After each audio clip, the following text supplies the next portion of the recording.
Well, good morning, everybody. Here's the plan for the forecast video today. We're going to cover kind of three big things I'm watching in the next couple of weeks right up front.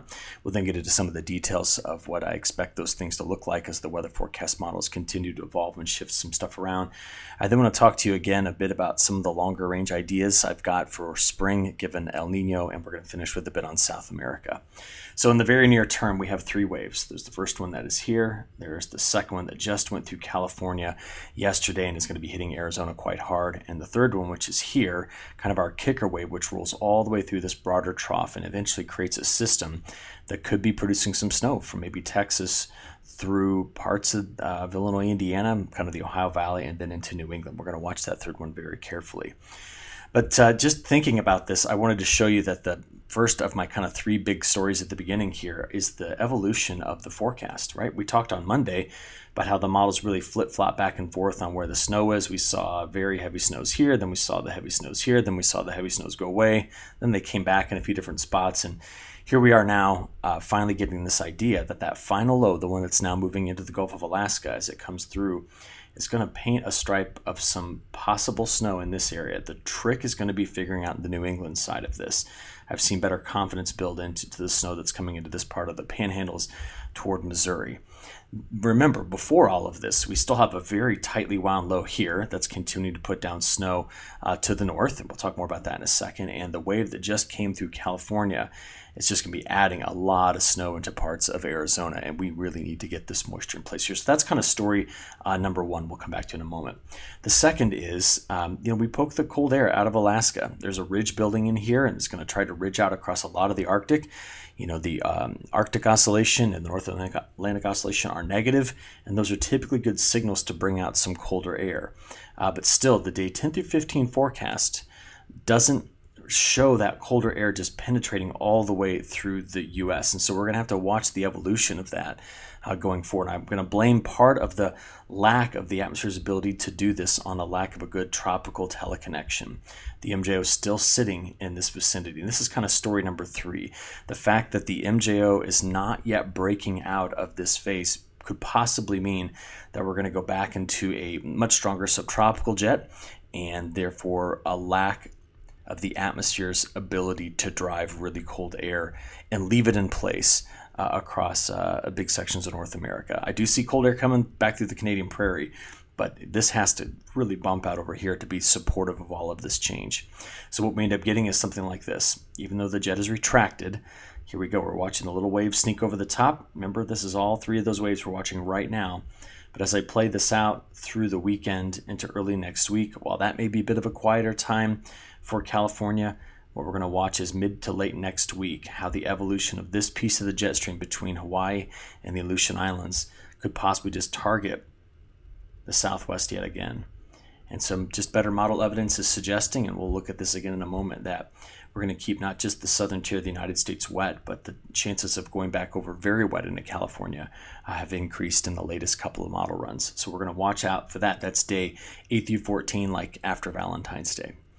All right, with all of that said, let's look at the last 72 hours of total accumulated precipitation. And that wave that snuck through here has added to what has already been a very rough last 10 days for California. We're just, again, looking at the total amount of moisture out of this. And tomorrow, I'll kind of look back over all of it and produce a single map that just shows how much rainfall has come through. But we did get some good snows here in this part of Arizona and also in parts of Montana. It's not to ignore the Intermountain West and the Rocky Mountains, but we were finally getting some moisture back up into this area. We're going to see how much more we can manage to get into that spot as this low continues to curl today. Early this morning, about 4:50 a.m., it was amazing as I was recording just to see how far to the north that warm air made it. And you remember all week long we watched just where the rain-snow transition would be, and we knew that we'd start off with rain getting pretty far to the north here. But every time you open such a large warm sector in a storm system like this, you have to be just aware that you're going to start to destabilize the atmosphere, bringing the lower atmospheric temperatures up while the upper atmospheric temperatures stay quite cold. That gives you pretty steep lapse rates and allows for the atmosphere to possibly start to kick off the risk of some storms. So what do we have early today? We've got high wind advisories out for a big section here of Missouri, coming out of Kansas, getting into Iowa. And last night, these strong winds were sitting right over Sioux Falls, and I flew into Sioux Falls, and I got to be honest, I know why the people on my flight were clapping. The pilot did an incredible job landing that aircraft under extremely strong crosswinds, about 35 miles an hour. And as he came in, I don't know if you've ever seen this, but he had to bring the plane into an angle. And when the back wheels touched down, he quickly jerked it to the right so we could straighten out. And I wanted to shake his hand, but he was still in the cockpit when I got off the plane. But anyway, this is a potent little low here. Broad area of winter weather advisories on the backside. We have larger area yesterday of the winter storm warnings. And this is going to spread that snow farther to the east as we go on. You'll see that in a moment. Coastal flood issues over here in the mid-Atlantic. And then again, we still have wave number 2 that's still giving us all the winter storm warnings that you see surrounding the Four Corner states, and still the flood issues in Southern California. This is what the two systems look like. There's the deepest low here, the lead one. And this is the wind field about a mile above our heads. Very strong advection of moisture out ahead of this. Strong winds. Here's wave number 2, and there is wave number 3. So we're going to keep an eye on all 3 of these things. And you might be going, well, why don't you talk about this one or this one? Well, the way that this one's all closed off from the flow is going to affect how it gets into the broader trough. So we're just going to watch this one, and this one. Okay, I want to mention today that the Storm Prediction Center, remember how we kind of said we should be on the lookout for storms in that warm sector? The Storm Prediction Center has begun to really keep a close eye on this part of far eastern Iowa, northern Illinois, southern Wisconsin.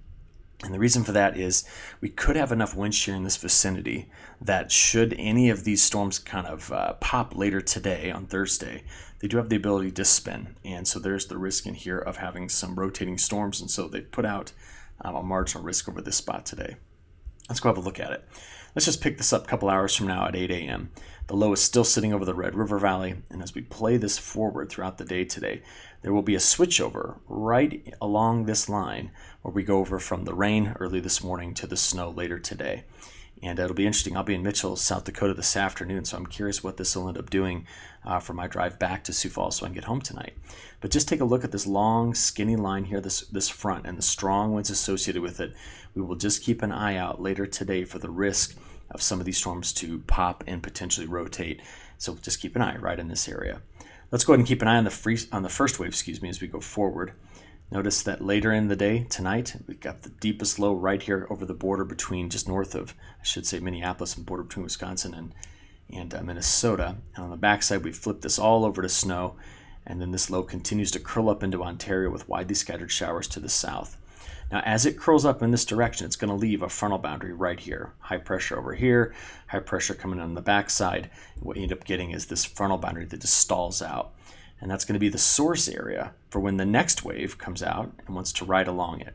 So you already start to see by Saturday, look at the snows coming into the front range here. We're going to have to watch that carefully. Possibly storms to the south down here in Texas, Louisiana. And that'll be the new boundary on which the final system will roll through.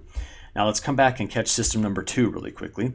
It's coming out of California this morning. Look at the snow in the Sierra Nevada, in Nevada, and then right here in Arizona locally, very heavy amounts. Some places I think probably picking up a grand total of 2 to 3 feet of snow. There might be a few spots down here in Arizona that do that out of these last couple systems. This goes right through the Four Corner states here and then tries to get out into the plains, but it kind of loses its support. I do want to note there is right here snow coming in with system number 3 into the Cascades, into parts of the Pacific Northwest. This would be early Friday morning, but that'll be the low we'll watch late in the week into the weekend, coming out of the Four Corner states and rolling right along that stalled out boundary. All right, so it's kind of fun to watch this in the upper levels. I've been fascinated with the vorticity maps on these because this last wave that comes through is kind of doing what I like, and that is it's digging, right? So you see there's a positive tilt to the trough, which means it's kind of like a forward slash rather than a backslash, which means we are going to be capable of bringing in some colder air. Now you say, well, what's the difference? Well, the first wave, this one right here, if I kind of draw a line through the trough, it's like that. So what do you end up getting? You get lifting, and it lifts toward Ontario, and therefore there's a lot of warm air advection. The second wave digs. See it coming in here? And what will be important to watch is where that ribbon of vorticity just out ahead of it, we'll have the deepening of the low pressure system. That's where the heights will fall fastest. That will be the region over which we will keep the lowest pressure, and that is expected to go, look at this, from the Texas Panhandle here through Oklahoma, Missouri, Southern Illinois, Ohio Valley really, and then get into New England. Now, we still are yet to fully see what this could be in New England, and the ensembles are a bit tricky on it, but I want to let you notice what what it's doing now, but I want you to see what's behind it. There's little short waves coming through the pattern over the big ridge that moves up toward Alaska. See the ridge axis right there? And these little short waves, which have showed up by next Tuesday, Wednesday, Thursday, sneak right through as clippers through the Canadian Prairie and Northern Plains. And we've been talking a lot about the deficits in moisture in this area. And what these are possibly doing is just adding a little bit more. It's good to see the flow. And at the very end of it, look at that guy right there. I'll show you what all this means in just a few moments. Let's go to the GFS operational run versus the European for the 0Z. So this is picking up, this was midnight tonight. Let's now get to midday today. So as we open this up, again, we're going to watch this corridor for the risk of stronger storms later this afternoon and this evening, while we keep an eye on the next low that comes through the Four Corner states here in the overnight hours tonight into Friday morning. So one low curls up into parts of Ontario. The second one fades as it comes out of the Rockies. The third one is right here, ready to zip in behind all of this and be our big wave that kind of ejects into the southern plains. So by Friday, getting into Friday evening, into early Saturday morning, that will be in the frontal boundary. Stalls out here, the low deepens over parts of Quebec, and this will be the boundary on which this next low is going to ride. So here it is. This is Saturday early morning. This comes right out of the front range, possibly producing some upslope flow and a lot of snow here. Heavy rains being supported by the flow around this high. Look at that right there, squeezed in the middle along that front. And that's where we're expecting the wettest conditions to be as this low comes out. Now, for those of you that are curious about the snow, I've now picked this up midday Sunday. This is noon on Sunday Central Time. And both the GFS and the European are putting snow down, coming out of New Mexico, clipping this part of southern Colorado, getting into possibly western Kansas, and then the Panhandles. It is in both models here. So we then let this go forward. This is Sunday night, early Monday morning, Monday 6 a.m. This is now Monday at noon. We get out there to Monday evening. Notice the European is quicker at advancing the system, but it did put down a stripe of snow. We'll look at the actual amounts in a few moments. This is now getting into early Tuesday morning. This is 6 a.m. Tuesday morning, and this is where I think the biggest challenge is going to be on forecasting New England's precipitation, especially along the coast. The European, quicker with the progression, brings the snow much closer to the coast here by the time we get to 6 a.m. Tuesday, just take you back here, after bringing in rain to this area. The GFS, which is slower, has warmer air initially in place and then flips it over to snow by noon on Tuesday. And the potential here is for some pretty heavy snows at this point. The ensembles are not locked in on this yet, though. So can I show it to you one more time? This is starting off on Sunday, playing through Monday, Tuesday, and we'll just stall this out here at Wednesday. Now remember, I said behind this, there's all these little clippers that sneak in. So you see one kind of sneaking through right here on Monday, and there's another one on Tuesday, and then maybe another one Thursday, Friday, just trying to bring in a little bit of snow into this area. Now, at the end of this time period, remember, the subtropical jet is going, so we start to see increased chances of precip across the south. We then see the west beginning to increase in the frequency of its systems that come through, but that's way out there in these operational runs. So let's go ahead and compare models. This would be the ECMWF 7-day total forecast for precipitation. This would be the GFS. There are some pretty big differences in the European model versus the GFS. I'm going to show it to you by just comparing the two. One of the bigger differences is here in California. The GFS is much quicker on advancing a system about a week from now into Northern California and Oregon, and that's why it's so much wetter. The European is mainly wetter across the south, except for right in through here. And the GFS is the bigger snow producer for the mid-Atlantic, as you can see here when we just compare the two models.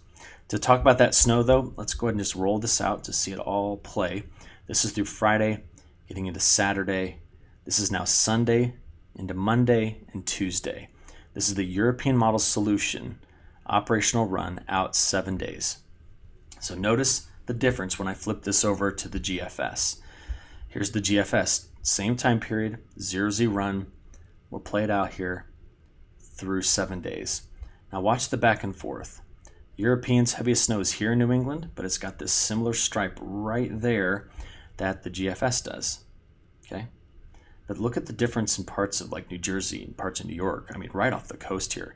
The European bringing too much mild air in here for this kind of snow. The GFS is really just punching it hard. It is important to note, too, what the European's difference is coming out of New Mexico and Texas. You follow the European today, you've got a lot of snow getting into the panhandle here. GFS doesn't have it. So there's still quite a bit of uncertainty, which is why we always go look at the ensembles.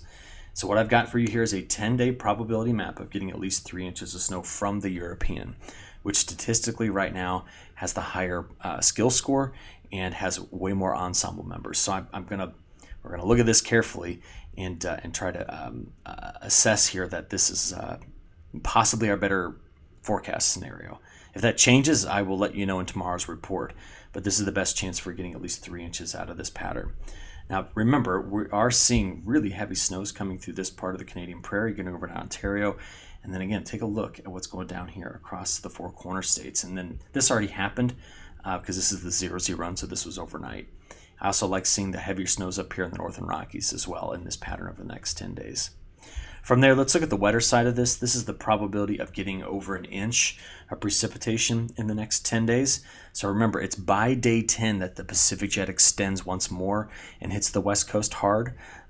So in the meantime, the heaviest rains are going to stretch from eastern Texas toward the Appalachian Mountains, right in through that area. Let's go ahead and flip this over to maybe see who's going to be drier. You might notice I'm using a different website this morning. I love this website, weathermodels.com.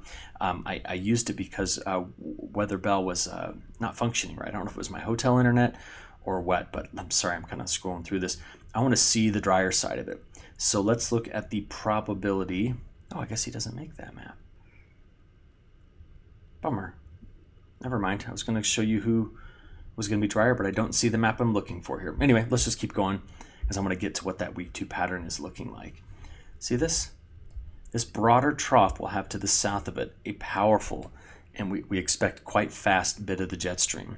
The ridging that's moving up into Alaska, Chukchi Sea, plus the higher heights moving across Greenland and Scandinavia, is just helping to continue to displace the jet stream farther to the south. And the net effect of this is that we get flow off of this ridge out of the northwest in this area. That's a drier bit of flow, right? But to the south, where it curls around, that's where things are going to stay wet. So we look out there at the week 2 forecasts, and you look at the CPC, the European model, and the GFS ensembles, and we again see drier and drier under northwest flow. All right, see that? But very wet where the subtropical jet comes underneath this. So this will be an important factor to be monitoring as we zip through these next couple of weeks. Okay, on the temperature side of this, again, very, very mild today, strong winds advecting more warm air out of the south. That's Thursday's highs getting into Friday, going into Saturday and Sunday. Much colder than average down here across the southwest, getting into where we need to be able to produce that snow early next week. Got to get the cold air in place.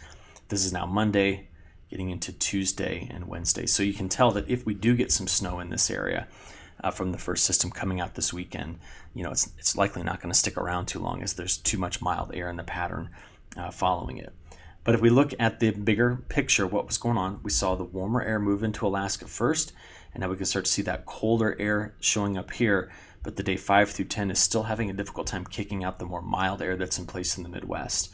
Day 10 through 15, we just continue to see that mild air hanging around despite the colder air here that's probably got more of a link to the Arctic, maybe even Siberia. There's a big area of high pressure that's pushing into this region that needs to be monitored as well. But I'm just trying to assess how deep we can get this to kind of penetrate into the rest of the United States, and the models are very reluctant to do that. I think the big reason, again, is just the lack of support from the tropics. Is the European model in agreement? Because that was the GFS. Here's day 5 through 10, and then here's day 10 through 15. And so we do see, if you just kind of take a quick snapshot of that in your brain and go look at this, there's pretty good agreement overall on this pattern through about February 23rd.